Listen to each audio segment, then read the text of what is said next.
Welcome to Farm Charm Chic. I'm Emily. Today's episode is a fall kickoff and I am so excited. I absolutely love fall DIYs. So whether you are excited for the season that is right around the corner, you're looking for some cooler temperatures, or maybe you have some craft shows or craft fairs coming up that you're trying to get ideas, I have you covered. If you like crafting, DIYs, dupes, hacks, thrift flips, or just creating in general, I would love if you would consider subscribing. If you do like any of today's fall DIYs, remember to hit that thumbs up. But let's go make some DIYs. I'm really excited about this project because I've been wanting to do it for a while now, and I've just kind of been thinking in my head what the easiest way to possibly do this would be.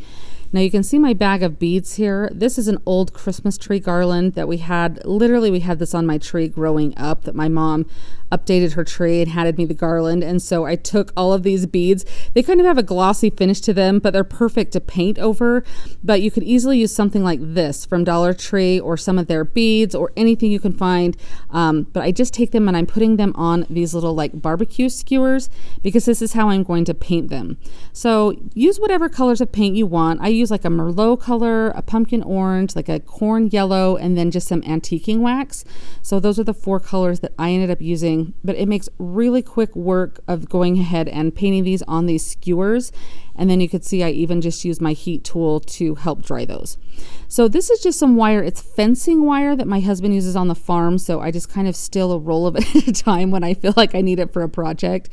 And I end up using 3 pieces of it here. And I kind of wrap these around each other. And I mean, I didn't really know like a super great way to do this, but it ends up working pretty good. I just used some pliers there to kind of clamp it down. So that way they weren't really like, they were kind of fixed together. And then, not paying attention to what color I was grabbing at all, I just went ahead and randomly picked beads to thread onto each of these 6 now you have 6 strands that you can put beads onto. So I just randomly picked colors and put them on there without even looking. In fact, I was talking to my little boy, not even paying attention. So that way you truly do get a random color. And then when you finish, I just bent the little end of that wire up so that way your beads don't come falling off of there. And I just go around the entire thing here and do the same thing. Takes you really no time at all to thread all of those on. Now I am just taking them all and picking them all up here by the little bit of wire that's left at the top. You can kind of see some of my beads are falling off of there. It's all right, because I think I end up taking some off actually at the end here, because I didn't have enough wire here. So I feel like no matter what you do, like you're going to end up with enough beads. If you fill 4 barbecue skewers of beads there, you're going to totally have enough, even some left over. So you can see here, I think this is where I end up taking some off because I just want to make sure that I have enough wire to wrap together. And again, I got to this point and I didn't really know if you can think of a better way to do this, then go with that. But I just had one of the wires that was a little bit taller than all the rest, and so I took the most beads off of that one and then I just started to wrap it around the other one. So you'll see kind of how I do that here. To make sure it was tight and I was getting it wrapped as tight as I could, I reached for, you can see I grabbed some pliers here and just grab onto that wire and help use that to go around the rest of them to make sure that it's clamping as close as it can. You just want to make sure that it comes to a point at the top with your wires and that it's not going to, your beads aren't going to fall off or anything there. And if you need to trim any of your beads or anything like that, or sand them so you don't have any sharp edges, I mean, definitely do that. You just want to make sure that, again, your beads aren't going to be coming off of there, and like the natural shape of the corn on the cob, how it comes to a point, that's what I was going for. At this point, I was super excited with how it was looking. I mean, it looks like a real little ear of corn there. I just thought it was so cute. So you could easily leave it like this. You could even take some raffia to tie on the top of it or the end of it or something like that. I guess you'd want to tie it on the end of it. That would be a super easy way. I happen to have, this is faux, like I wanted to call it corn silk, but it's not corn silk, like corn husk, I guess. So this is just, it's kind of like, it looks like real, it feels like real, but honestly when you look at it you can tell it's like a fabric that they've coated with something. But I know I've seen it at the craft stores and even at Walmart, actual corn husks you could get that you could use. So just keep that in mind. But I'm just cutting some of these pieces down and then I'm gluing them together because I want them to go kind of on either side. So I'm just taking the pieces and kind of shaping it how I wanted it shaped to be able to go on my ear of corn. You can see that I'll take it and I kind of match it up with my corn. I mean, look at how, I mean, isn't this coming together so cute? I just think this is so fun. So I kind of decided that I wanted a little bit more than just that one there. And so I have to glue each of these together here. So just using hot glue to do that.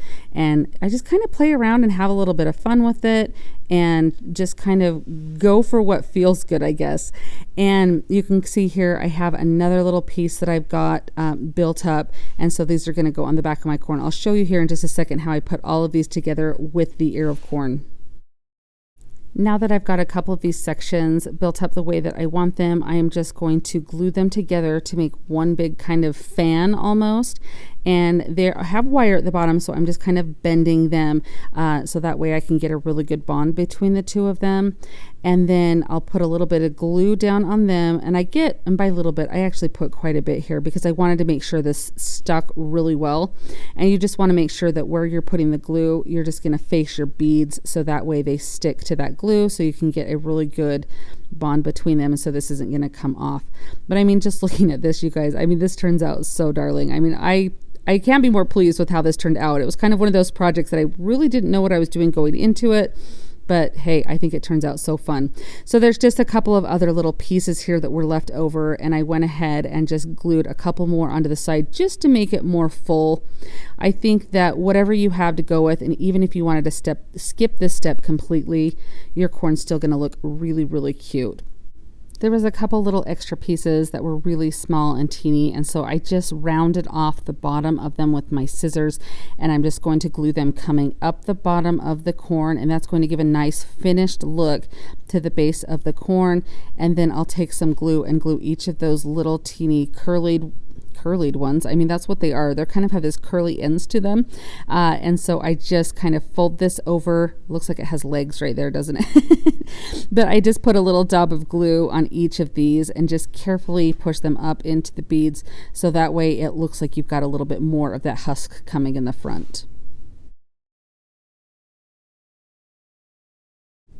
For kind of piecing this together as I went along and not really knowing what I was doing, I think it turned out really cute. I would be so excited to know if any of you guys tried this or came up with any other hacks to doing it. I think this looks absolutely beautiful, and you really could leave this up all the way through Thanksgiving. I mean, how pretty would this look in a tablescape at Thanksgiving, your Thanksgiving table? What do you guys think of this one? You're going to love how simple and how quick this project is, and the impact that it makes is absolutely stunning.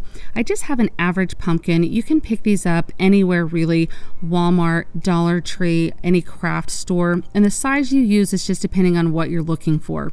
I'm using also some preserved moss as well as some spray adhesive. The first thing I'm going to do is remove this stem. You may want to hang on to this because you can use this to put back on the pumpkin at the end. I have a little something different that I'm going to use with this one, so I'm still going to hang on to this stem because you never know when you're redoing pumpkin crafts if you need a cute pumpkin stem to stick on something. So I just have a little bag that I use that I keep all of those in. So now that I have that stem removed, I'm just going to open up this moss here. Now you can pick up like reindeer moss at Dollar Tree that you can use. That would work very well for a project like this. You may just want to snip it up and cut it into littler pieces to work with in segments. But this is just preserved moss. You can pick this up at any craft store or craft section at Walmart or anywhere like that.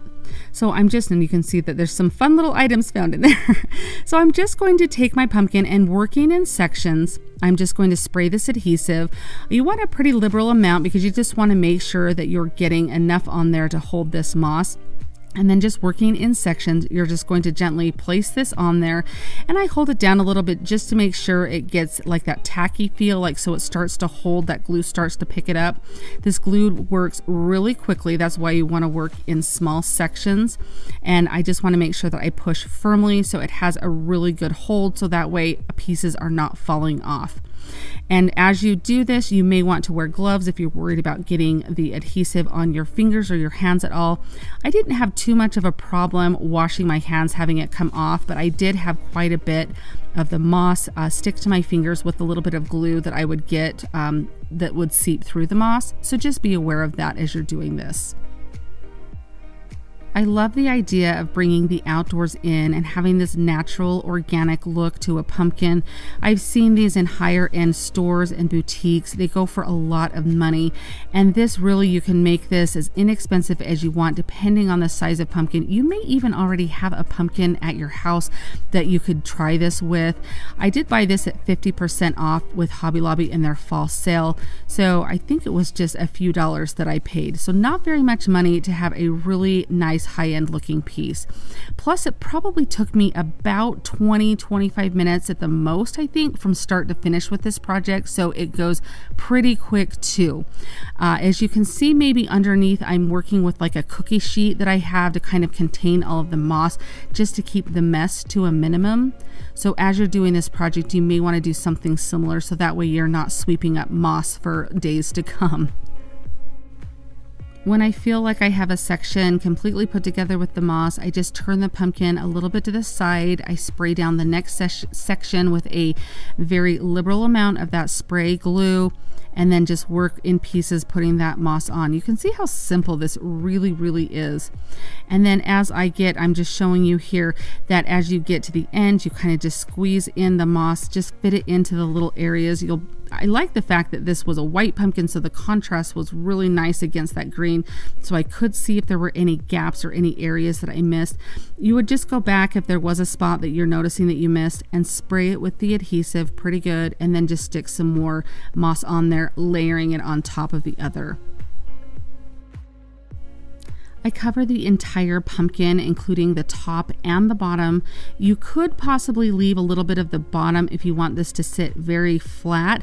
I don't really have a problem with it not sitting flat, but that is an option if you kind of, depending on what your surface you're going to set this on, that you wouldn't have to do the very ring around the bottom there. You could leave that open, but I just went ahead and filled everything in completely. After you feel like you've got all of your pumpkin covered, do just spin it around, check for any holes or any areas there, and this is how it looks when I'm layering all of that on. Once I'm done, I spray the complete exterior of this pumpkin with the glue. This is going to hold the moss in place so you have minimal shedding from this pumpkin here. I've also heard of using hairspray to possibly do this, so keep that in mind.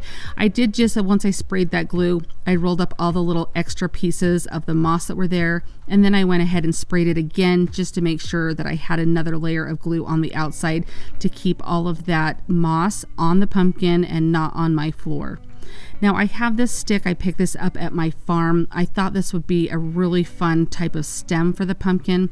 Since it is styrofoam in the middle, it took just a little bit of finagling for me to get that stem in there and push it in really good. And then to kind of create a little bit more of a fun organic look around the stem so it didn't look so harsh moving from that grass to the stem, I used some Spanish moss around this. You could glue this down. It sticks very well. It adheres kind of to the texture of the moss. So as I put that in and got my stem all straightened up, I realized I probably didn't need to glue that down, but you definitely could. And I'm just spinning it around to make sure that everything looks really good. I'm really pleased with how this turned out. You'll have to let me know in the comments if you like seeing these different variations of pumpkins. I think it is so fun to come up with different textures and unconventional and unique ideas to bring different types of pumpkins into your decor, and I think this would be a great addition or element to your fall decor. What do you guys think of this one? I'm truly loving it.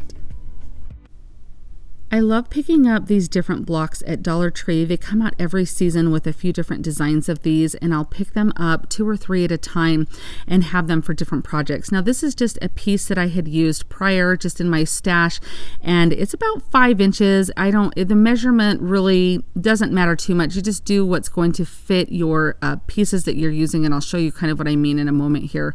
Now the paint that I'm using is just some chalk paint, and I'm doing a very messy coat on here. I did just use some water, like a spray bottle of water and a putty knife to scrape off the original design from Dollar Tree, so that's how you would get that off. Now I'm just taking some scrapbook paper here. This one came from Hobby Lobby, I believe last year or the year before. They have very similar designs from year to year, so just get what matches your decor. And I traced out that little rectangle shape there, and then I will just cut outside of my line there. So I want this to be just slightly bigger than my surface because I want to clean it up, and I'll show you that here in a moment. To get this paper adhered to my surface, I'm just using my trusty purple Elmer school glue. You guys, I love this stuff, and if you like using it in your craft projects, I'm going to tell you a little secret. This time of year and fall time at back to school, the back to school stuff will start to go on clearance as the kids go back to school. And I swear they always have, at least at my Walmarts, they always have a ton of this glue, and they mark it down super cheap, like 25 cents for one of those big things. It's normally like $2.50 or something. So watch for that because it's a great deal. I buy it in bulk, and I totally stock up on it this time of year when it's back to school. Now I'm taking my brayer and I'm just going to roll this on here, and that's going to get out any air bubbles. It's going to make sure that you get a good bond between your paper and your surface. Now the paper where it's slightly bigger, you're going to have a little bit of it hanging over the edge, and that's exactly what we want because we'll take a fingernail file, and I'm just going to file slowly in a downward motion on this paper here against the surface, and you can see that edge coming off. So it's going to make that edge look completely like it was made to go on this surface. So it's going to make them look as one, not that it was paper glued to your surface. Now I decided to take this a step further, and I am sanding a little bit more into the paper and the block just because I wanted a little bit more of a rounded edge to it, so in the rounded corner, so it did look a little more rustic. That's definitely my style. It just depends on if that's something you want to do or not. If you don't want to take this step, by all means don't. Now you can see that there's a little bit of the whiteness to the paper there from it being sanded. So I'm just taking a little bit of antiquing wax. Just any antiquing wax, water-based, will work. And I'm using a baby wipe, but a wet paper towel would also work. And I'm just going to go around this edge, and it's just going to tone that down so you don't see the white. I decided to kind of go over the paper there and then the rest of the block with the little bit of antiquing wax also, just to tone that white down just a little bit. That's something that wouldn't be necessary, but once I started doing it, I really did like the way that it looked. So this has been sitting in my stash for a couple of years. It's just a pumpkin like pick for your planters boxes, like on your porch or something. You could easily use these from Dollar Tree. You could use something from a sign like this right here. I've also seen different picks at Walmart that you could grab to use. You just need a pumpkin shape that's a little bit smaller than your surface. So I just took the backing or that stick off of my pumpkin, and then I'm sitting here with some Spanish moss trying to decide whether or not to put this on. It's a very nice clean look without it. However, I do end up liking the texture that this Spanish moss adds. Plus it gives you a good surface to glue your pumpkin to. It really is a matter of if you like it or if you don't. I did end up liking it just because I love to add different texture to different projects. I felt it almost added a little bit of a French country touch to this, and so I definitely loved it. So I'm just using some hot glue to glue that down, and we're talking just the littlest bit of Spanish moss. Don't overdo it and have it look like a bird's nest or anything, or have it be too shaggy. You want it so it's not going to get all over your house or anything like that. But just be careful when you're gluing it down because the glue does seep through there, and every time I do this, I swear I end up going, ouch, that's hot. I forget. So just remember that. Then I just used some hot glue to glue this pumpkin on top of that Spanish moss, and look at how beautiful this turns out. This turns out so simple, and I just think it will be the perfect little piece to sit on a shelf or to tuck in your home decor for fall. If you even wanted to take it a step further and put some words on it over the paper there, or paint it a solid color, put something on it. I just love the simplicity of this paper though. I'm very anxious to know what you guys think of this project. Do you guys like it? This DIY actually is like a couple DIYs all put together in one segment here, so I hope you guys enjoy this.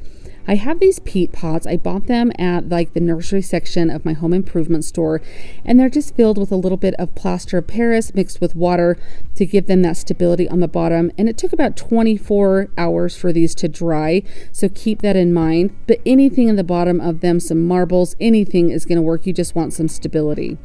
Now we have this beautiful collection of fall napkins here, and so I'm just going to kind of use what feels good to me as I go along with this project. But I'm just showing you that you do want to separate the different layers of the napkins so you're working with a single layer. Now using a paintbrush and some water, I'm just going to use this to cut out these designs. You could use scissors, but I like the natural organic edge that you get from doing it this way, because as you see, when you add a little bit of water there or moisture, it lets you tear the napkin, and it tears so easily. It is delicate, but you still can get a really nice clean edge to it. And by clean, I just mean that it's not going to tear in wonky ways, and you get a natural edge which blends in beautifully with your decoupage. So I'm using some Mod Podge, and I'm just going to put this on the edge of the pot. I love this plaid trim on the bottom of the napkin, and I thought this would look so cute circling the top portion of this pot. So I just put a little bit of Mod Podge down. Now it doesn't matter if you use a satin finish, a matte finish, a glossy finish, and whichever one you've got is going to work, so don't really get hung up too much on that. But you can see I'm just putting a little bit of that Mod Podge down, and then I will go in and place down my napkin here, just pushing gently on this and working in sections, so that way I'm not getting too much Mod Podge, I'm not having it get sticky on the napkin or anything.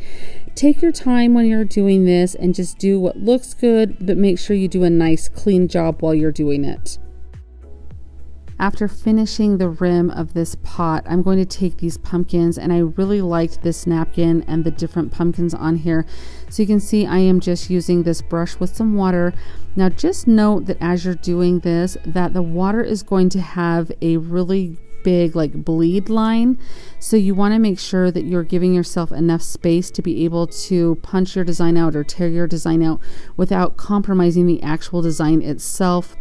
Now the nice thing about a napkin is you typically have a couple different tries if you mess it up the first time, but you'll get the hang of it pretty quick.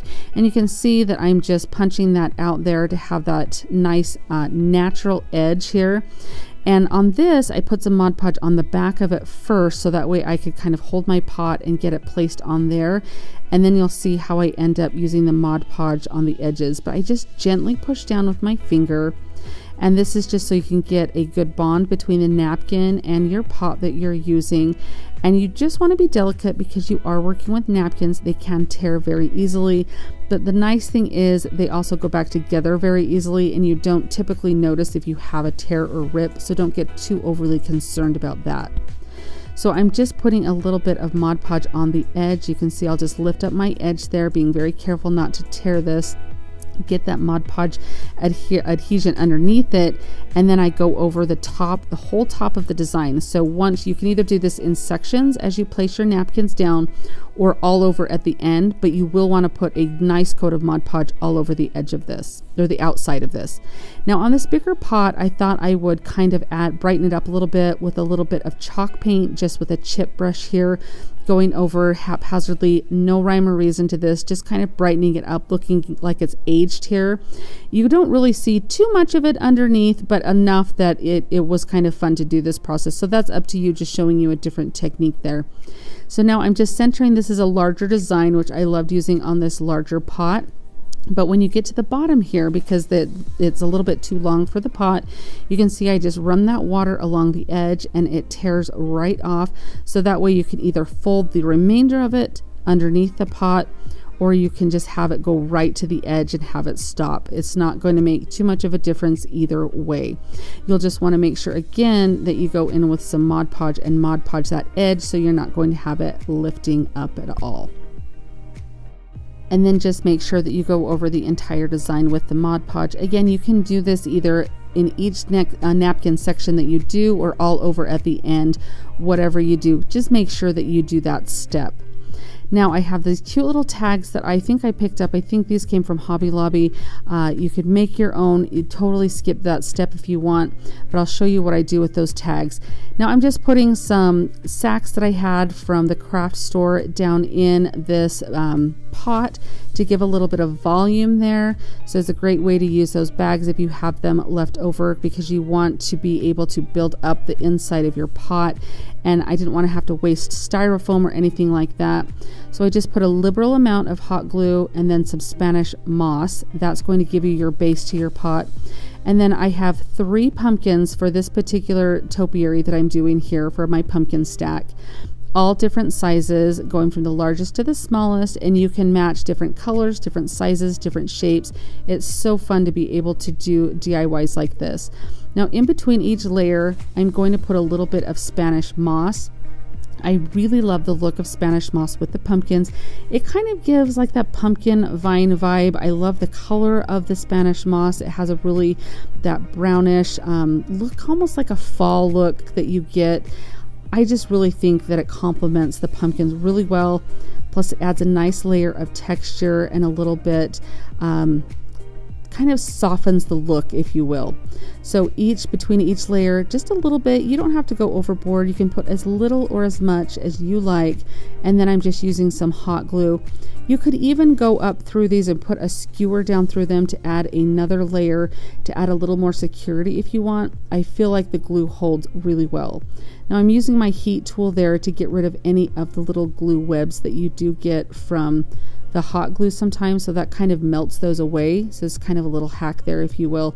So now I'm just going to trim up the Spanish moss. Sometimes it can look a little shaggy around, and it kind of depends on the look that you're going for. Sometimes you may want a little bit more of a shaggy look. It depends on how much texture and how wild you want it to be. I just thought I needed to trim it up a little bit.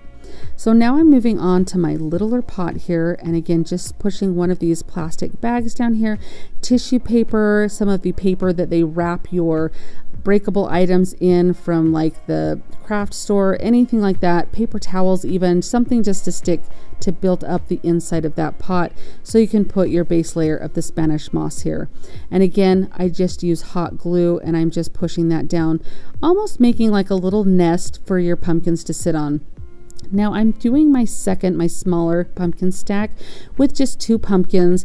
I thought that 3 looked a little bit big for this particular size of pot, and I like the variation if you're going to stack them together or display them together, that one has 3 and one has 2.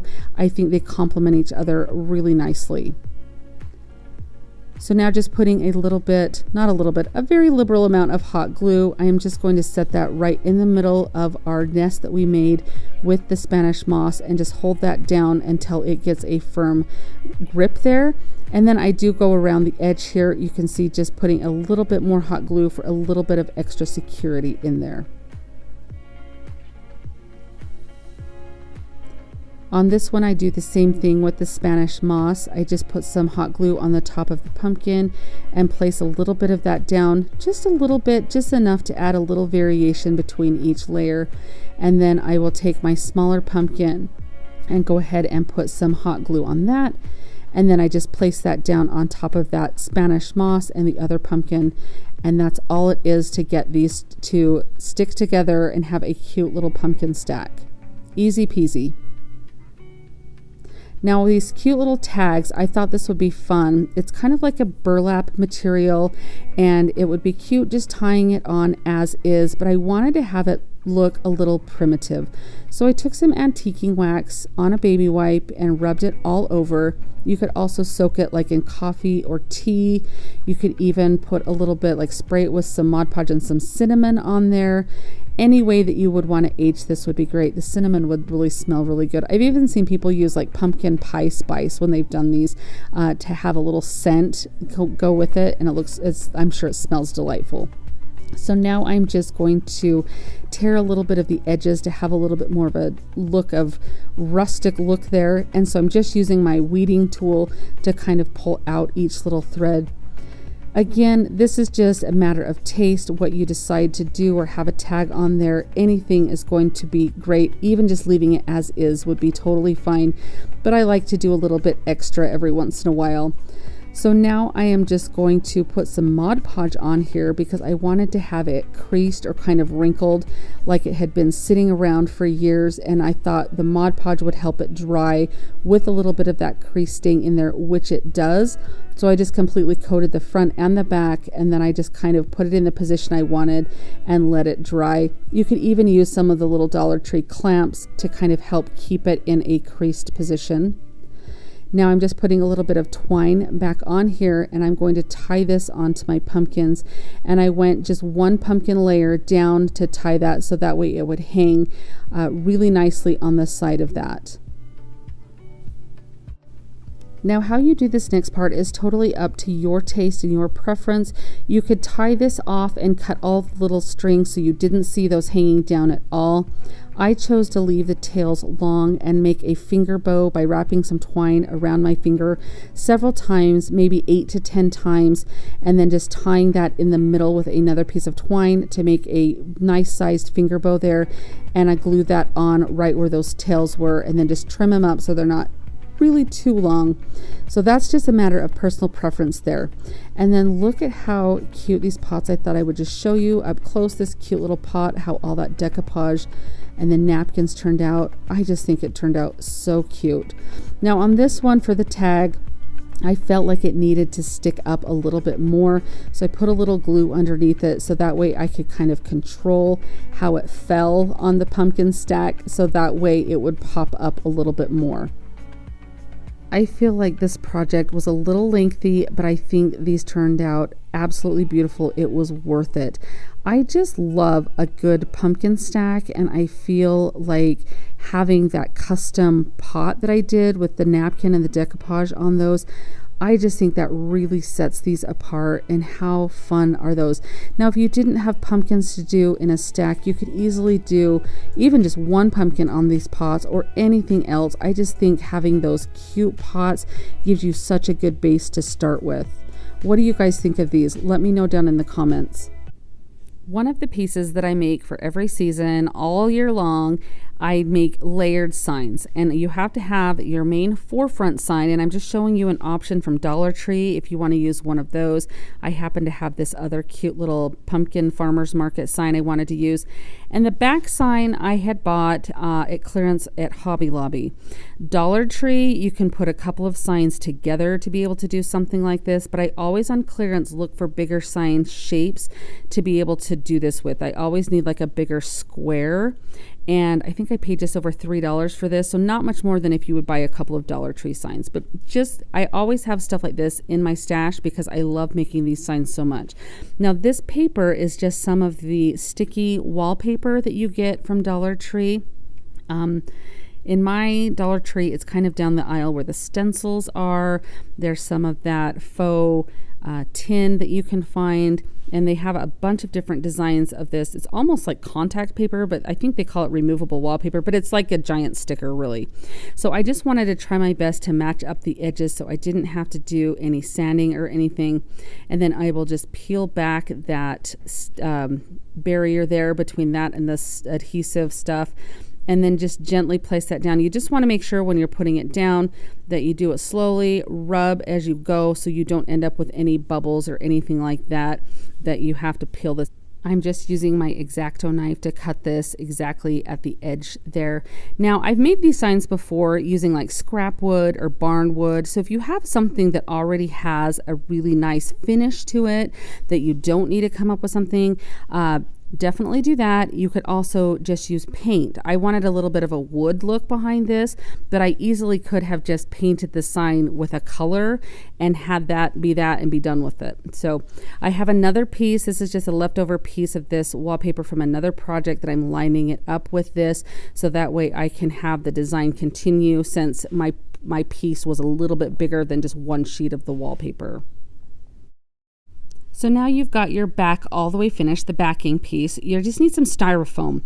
And this is just a round piece. There's 2 of them in this package that came from Dollar Tree. If you have some leftover styrofoam or floral foam, that will work fine. You just want to be able to pop your front sign out a couple of inches or an inch or so, because we're going to put some florals around it. So you just want that to pop out, and you want it to be styrofoam so that we have something to put your florals into.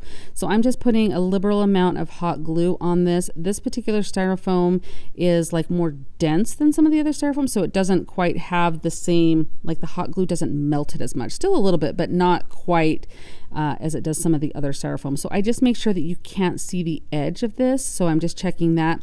If I was able to, I would just use my putty knife or something to kind of scrape the edges off, so that way it was flush all the way around. So now I'm going to put some more glue on the back of this, and we're going to glue this onto the sign.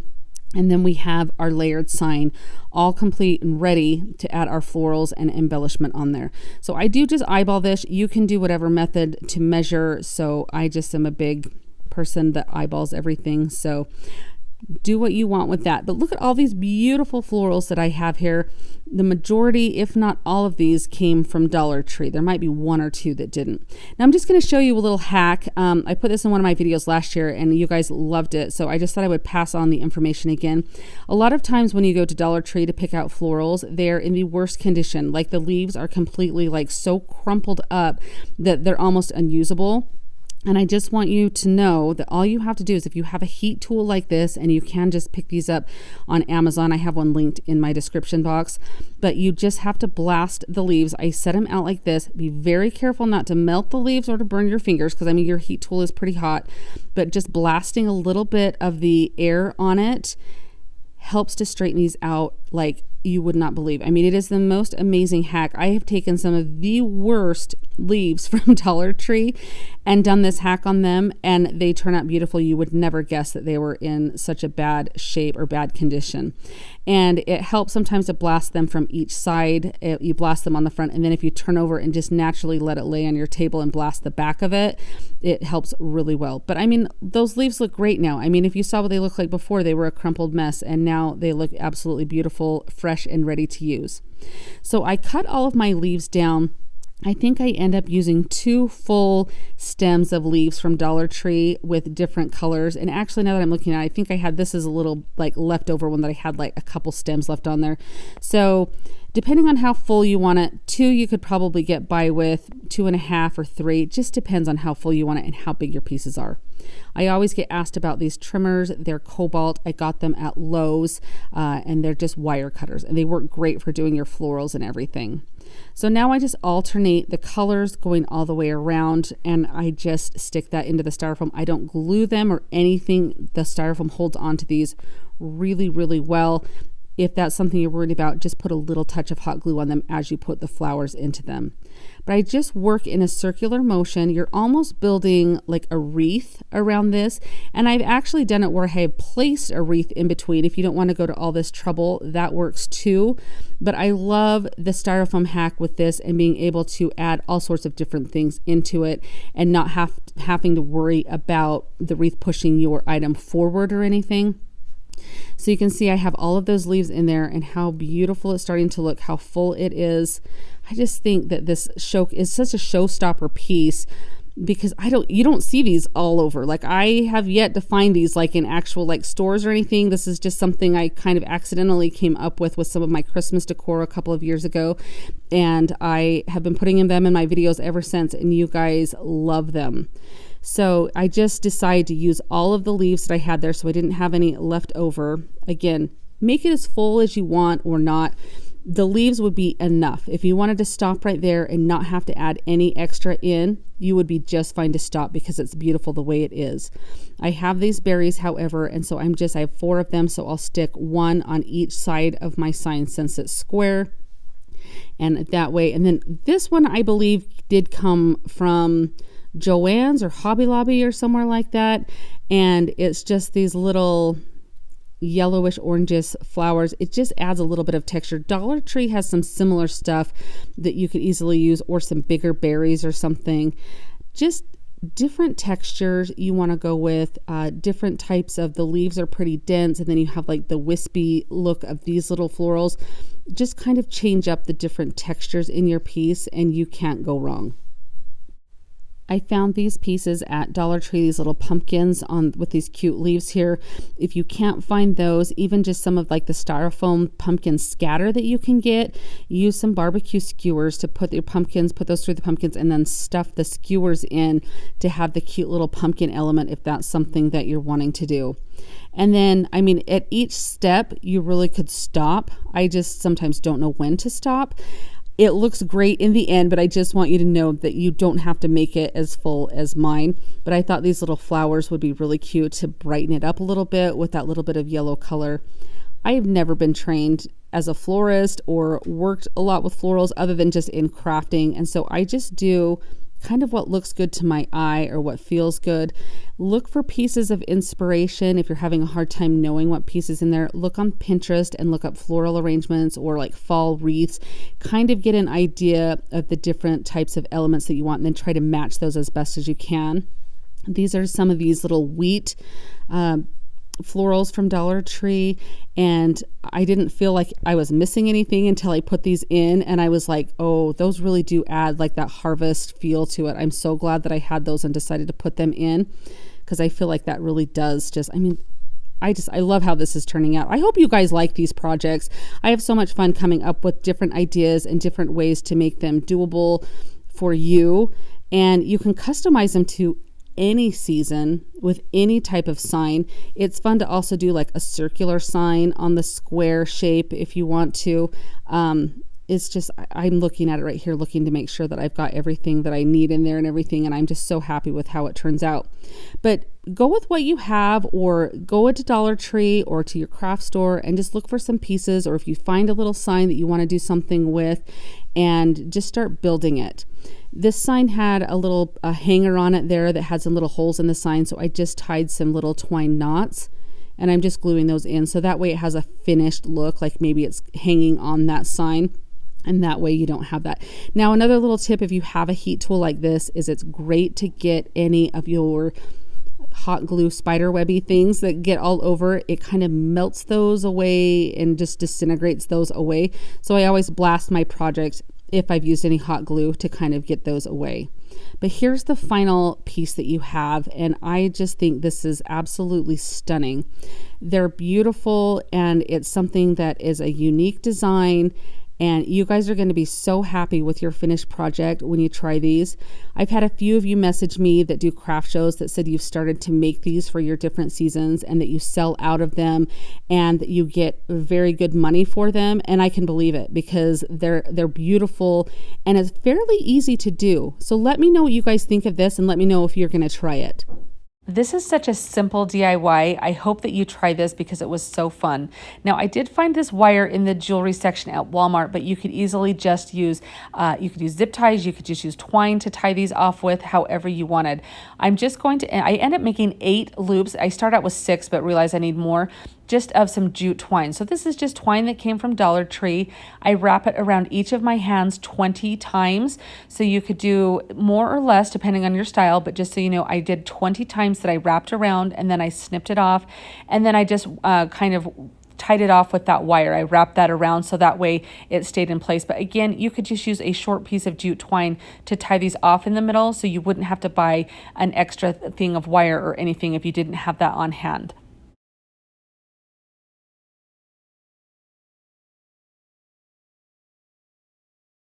Now, after you get all of your rings, now remember that I end up doing 8, but I started with 6. I'm just going to use some hot glue and glue each of these together in the center. So where you have tied these together, either with your wire or the twine, I'm just using a little bit of glue. If you need to use your silicone finger protectors, do that, because you are working very close with your fingers and the hot glue. So just pay attention to that. But I just waited for each little section to dry before gluing on the next section. And I decided to glue 3 and then 3. So I was doing like one half of the pumpkin and then the other half of the pumpkin, and so you can kind of see how I did that here. Now, depending on how tightly or the size of your hands or your loops, however you did your loops here, 6 may be enough, but when I got them together, I just realized that I wanted to have it a little bit more full. At this point, I just glued them to a stick that I found in my yard. It looked like a really cute pumpkin stem. So I'm gluing those first 3 onto this one here. And then I just put some glue around, and I will glue this other half onto the pumpkin. This is when I got them together. And you can see I reached my fingers through to kind of grip those together around that stem. But you can kind of see the side of my pumpkin there that it really did just need another loop in there.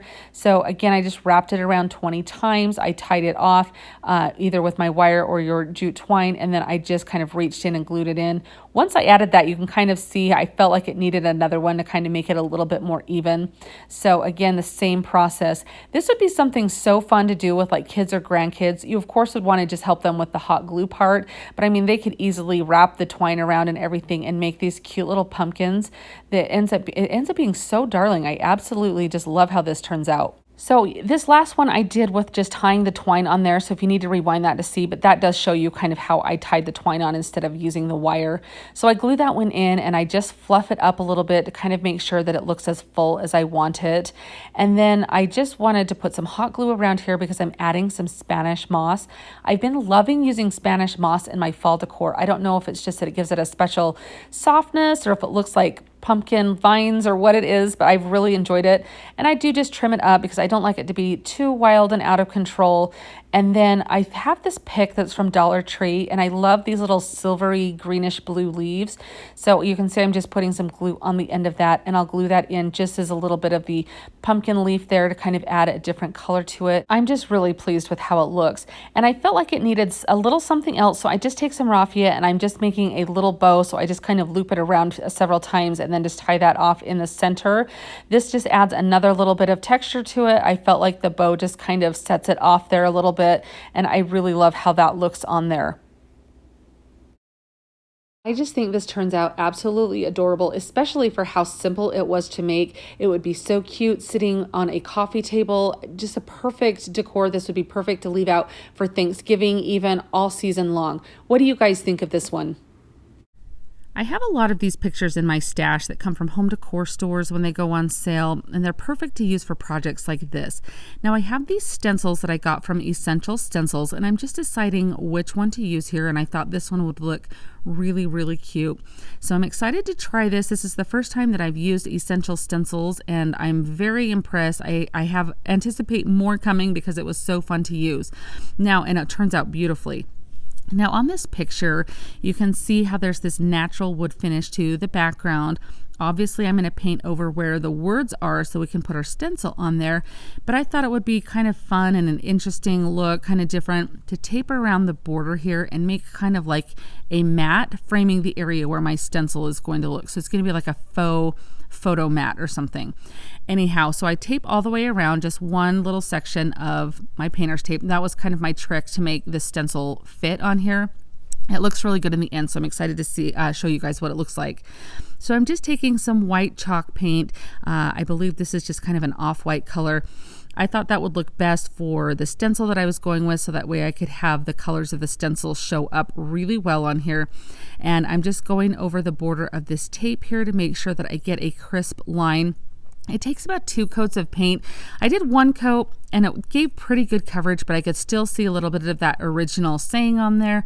So just 2 coats of the chalk paint over this gave me a clean surface to work with for my stencil, and it also covered up the complete design in the background there. So now I'm just grabbing my stencil and I'm centering it the best that I can there. If you're a measurer, you can definitely get out a ruler or some way to measure it here. I did just kind of eyeball it here, using like spacing with my finger there from the edges to get it straight. And I did use some painter's tape to tape it down because I didn't want this moving at all, because I do want to use a couple of different colors on the stencil. And so when I go from one color to the next, I don't want this to move or budge or anything like that. So just a little bit of painter's tape. I did all 4 corners and then a little bit on each of the sides. Now, Essential Stencil has these wonderful stencil brushes. They come in a variety of sizes here. This is just the pack that has all of these different sizes, and these totally make the difference when doing stenciling. So I've in the past used like Dollar Tree stencil brushes, and you guys, it is worth the investment to get some good stencil brushes. These cleaned up so nice, and they really did make such a big difference. This turns out so awesome. Now, I'm using either a pouncing motion or a swirling motion. The swirling motion made sure that I got into all of the little areas there. That's what ended up working the best, but sometimes around the edges and some of those letters, a pouncing motion would work if the swirling was kind of not getting what you needed there. And you can just see exactly what I'm doing there. I pounce and I swirl, just kind of a combination of both of them. And where the stencil is taped into place, it's going to hold that so you're not going to have any bleed through or anything. Now, I was really careful around these tires on this truck design. I really wanted there to be the black tires, so I was really careful. However, there was some edges up close to the bed of the truck there that I could not quite reach as well with the stencil brushes I wanted. So I did just grab another little thin brush that I had and just kind of lightly went around that area with that, being careful not to go at all under the stencil, just to do a little bit of the detail work. Now I pulled out my trusty vintage duck egg that I have been loving the last couple of months because I thought that would be the perfect color to do kind of a muted turquoise truck here, that teal farmhouse truck that's so popular. And I do love that color, and I thought it needed some type of pop of color on there, and especially where I'm going to do the apples red, I thought this blue would be a beautiful contrast. So this has got some really wide areas of paint there, so you just want to make sure you may have to do a couple of coats to get the coverage depending on your paint and what kind of brush strokes you want in there. And I decided as I was doing this, I get to this part and there's like the little wood slats on the back of the truck bed. I decided I would leave those and do them with some brown paint, and I'm just taking a little thin brush because it was such a small area and just going over that as thinly as I can.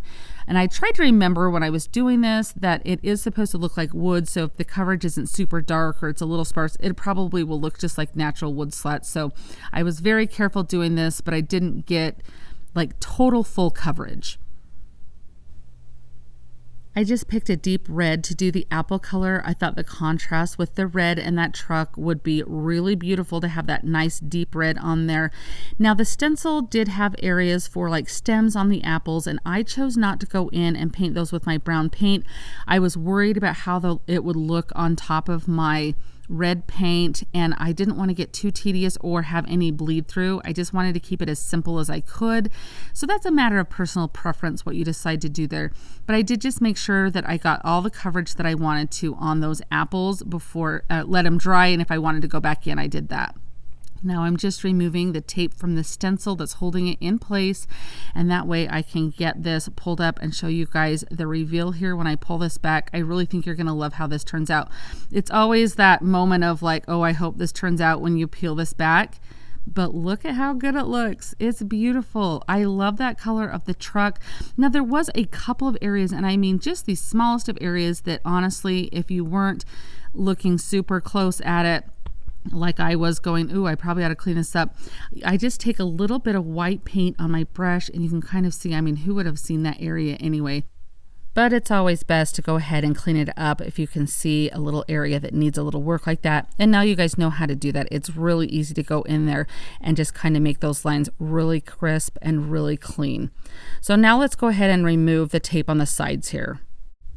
So I'm just carefully taking each one and peeling that back, making sure that I have some crisp lines on these, that I had no bleed through or anything like that. As I'm peeling it back, I'm loving the color that matches. It matches with that truck quite well because it does kind of have a little bit of a blue undertone to it. And I think it just looks really good. It takes up a good portion of the frame there. Now there was a teeny bit of bleed through right here. So how I corrected that was I just took my weeding tool and I'm just scraping a little bit, just very lightly, scratching that chalk paint off of that surface. I'm just using a baby wipe to wipe it back. All in all, I think this turns out absolutely beautiful. I loved using this stencil. I'll leave a link to Essential Stencils if you want to check them out down in my description box. But I think this is going to be a great addition to my fall decor. Even if I was to decorate with apples all year, I think that this would be just a beautiful piece to have, or even just if these were my colors and I just wanted that farmhouse look. I just think this turned out great. What do you guys think of this project? This project was inspired by one that I found on Kirkland's website, and I think it turns out really cute for a lot less money. Now, you can use all Dollar Tree products if you would like to. I'm just showing you the Dollar Tree lamb's ear right there that would look so cute, but I did have a couple of these left over from a bundle that I bought at Walmart, and I do like the more gray green color that comes on those. Plus I had enough of these to be able to make a little wreath, and so that's why I decided to go with these over Dollar Trees. But if I had had two of Dollar Trees, I probably would have used those, and so on and so on. But this is what I'm doing here. So all I'm doing is just bending these into like a circle here, and then I am just going to zip tie both of them together to create a little lamb's ear wreath. Now you may already have, you can see the zip tie there, you may already have a lamb's ear wreath at your home that you could use, or you could pick one up at the craft store, but I did not have one, and I thought this would be a good economical way to make one.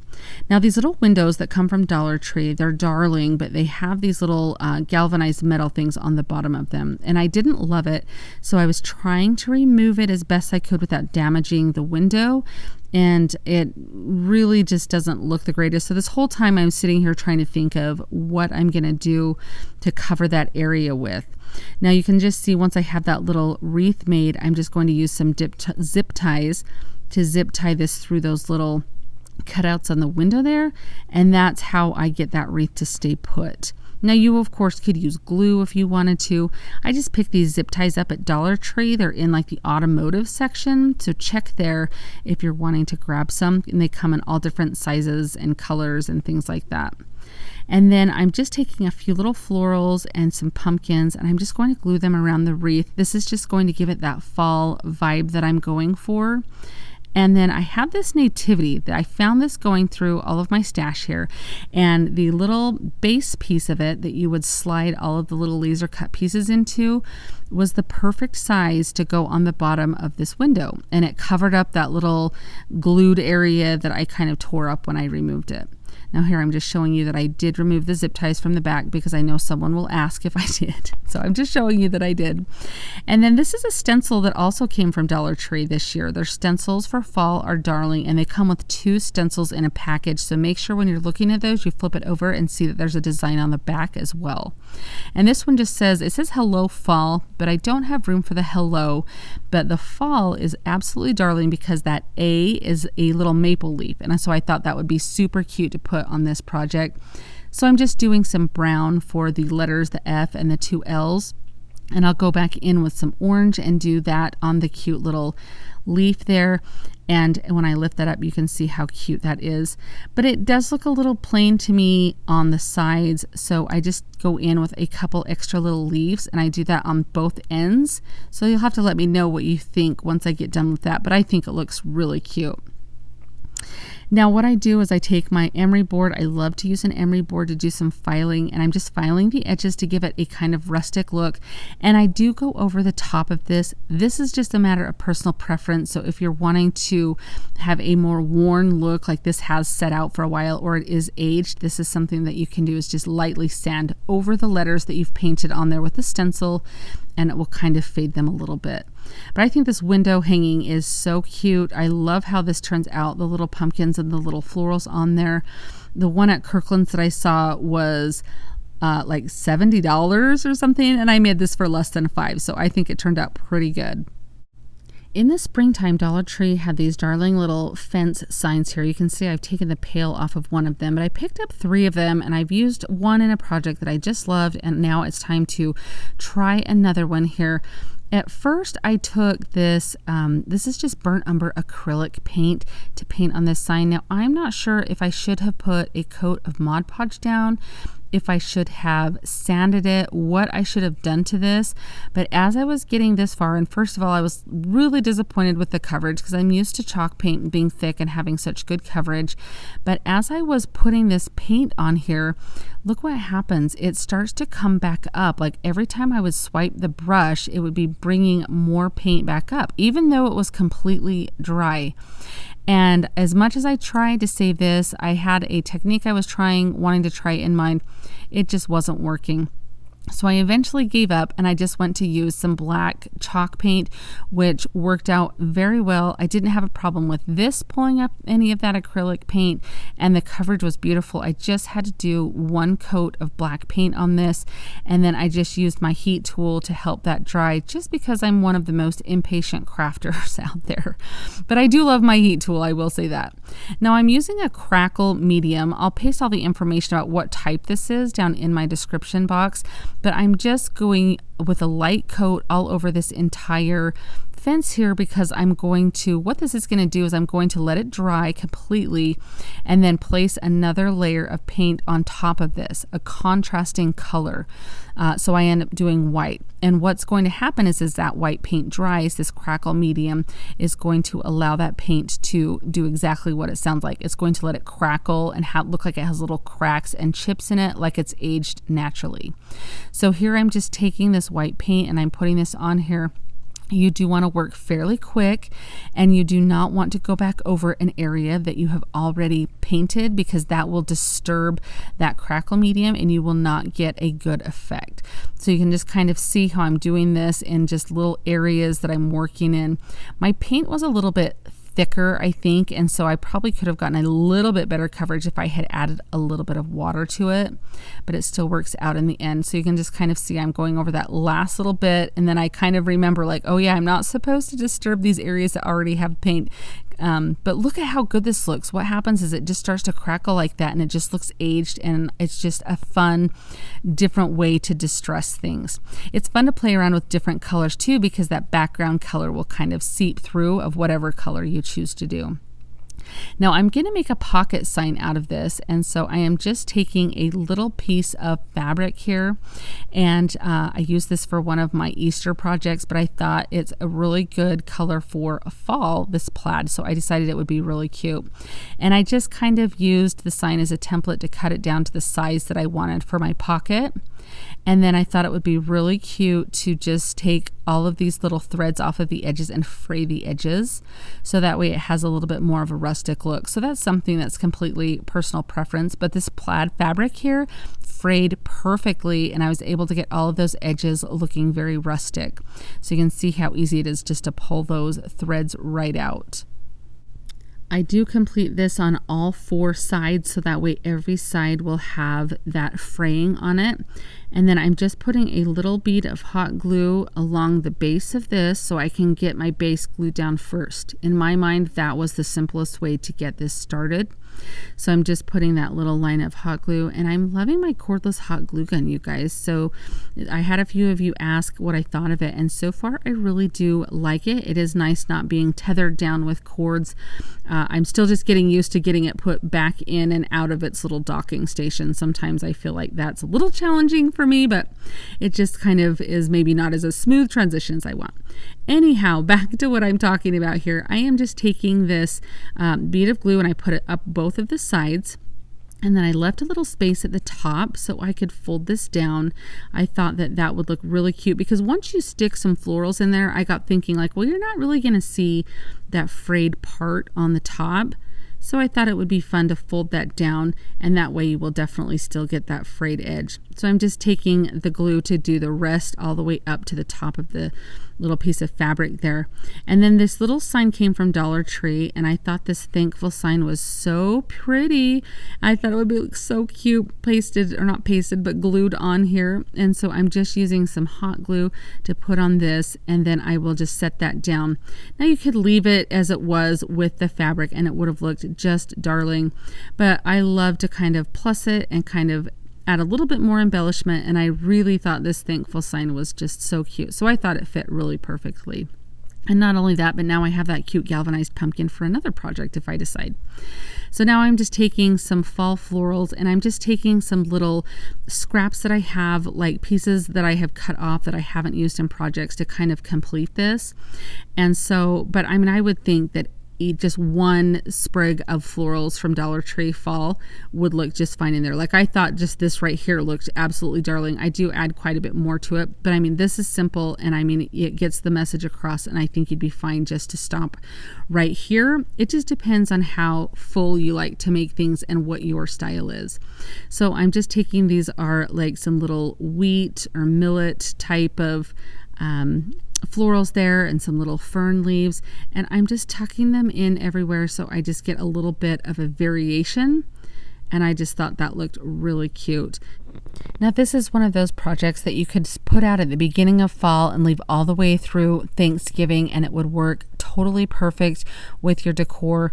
Now you could also not put so many, like that sign on the front, the thankful sign, you could have left it blank, and you could change the flowers out for different seasons. So it's up to you what you decide to do, but I love how this turns out. This is one of those projects that I really didn't know the direction it was going to take. I just kind of went with it as I was going along, but I did want to use one of these little grapevine wreaths. Now this is a 2-pack, and you can use any size, but you can also see down there I have some different, like that little snake from Dollar Tree would be really cute to do this with if you don't happen to have one of these grapevine wreaths. Now I was very carefully taking off the extra grapevine they used to wrap these together so I can use them in another project, or use them like as pumpkin vines or something. I just thought that they were really cute, and I always just hang on to stuff like that in a little bag that I can always use for different embellishments. Now I took this pressed tin, it's faux pressed tin from Dollar Tree, and I love this stuff. and I just kind of cut it into the same shape as the wreath there because I'm going to be gluing the wreath on the top of it. I'm going to make a cute little pumpkin out of this, and so I just wanted to make sure that you couldn't see that from behind around the edge, just only in the center of the wreath. Now I'm going to paint this with some pumpkin Waverly chalk paint. I takes like 2 or 3 coats. I believe I did 3 on here, and I did a coat or 2 on the back. Just if you were to see it from the back, you would see the orange color rather than the stark white. So that's up to you if you paint the back of your projects.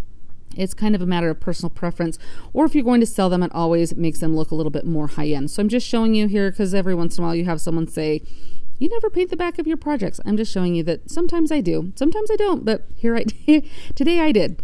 So now I'm taking some white paint on one of these little chip brushes from Dollar Tree from their craft section. And I'm very lightly, so I wiped it off on my paper there. You don't want a whole bunch on your brush because you just want to go over that raised surface of this design to make it really pop.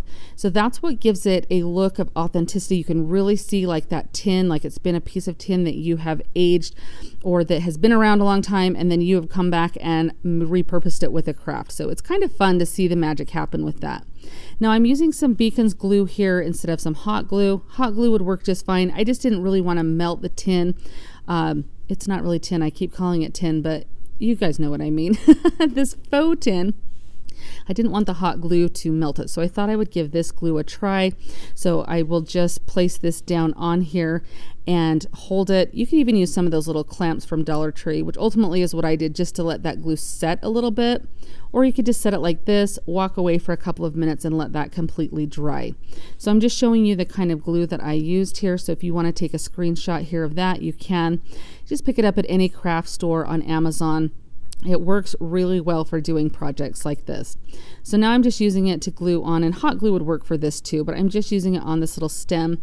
This was just a stick that I found down at our farm when I was collecting sticks for all sorts of projects. So I just have a little baggie of those, just picked one out. So just head out into your yard, see what you've got, use for a cute little stem. But it looks cute like this, but I really feel that we need to soften that look between the wreath and the stem. So I'm using some Spanish moss. I'll just put a little bit of glue on there. I just use hot glue around the edge of this to put that on, so that way it kind of softens that look. Now I'm just taking some pipberry and wrapping it around a pencil to get a corkscrew shape to it. I love using pipberry. You guys know if you see me do pumpkins, I feel like I use this all the time in the pumpkins because it looks so cute and it really does bring that element of the pumpkin vines into it, that you get kind of that curly shape of the vines there. So it's really fun to add that in. So I typically always put it on my pumpkins just because I feel like it really adds that different element of cuteness to it. So again, totally optional. I just use some of this Beacons glue down sitting in my Spanish moss, and then I just press this in and hold it until it sets. Doesn't take long for that glue to take hold of that, so it dries pretty quick on there. And then you can kind of bend your corkscrews in whatever shape or how long or short you want them. You can kind of pull out to be a little less curly if you want. And then I'm using some lamb's ear. I really do love the lamb's ear look with the pumpkins, that orange color, because I feel like that gray green color and the orange really complement each other well. I do want to point out that I know this is not what pumpkin leaves look like, but I do just like the colors together. So use what you've got in your stash. Use some leaves from Dollar Tree, some fall leaves. Leave the leaves off. Make it your own. It's going to be cute no matter what you do to it. I did just add a little touch more of the Spanish moss at the base of those leaves, so it kind of hides those little stems there and adds a little bit of a layered look to it, which I think were really cute. But overall, I'm loving how this pumpkin turned out. I'm just showing you what the back looks like from there.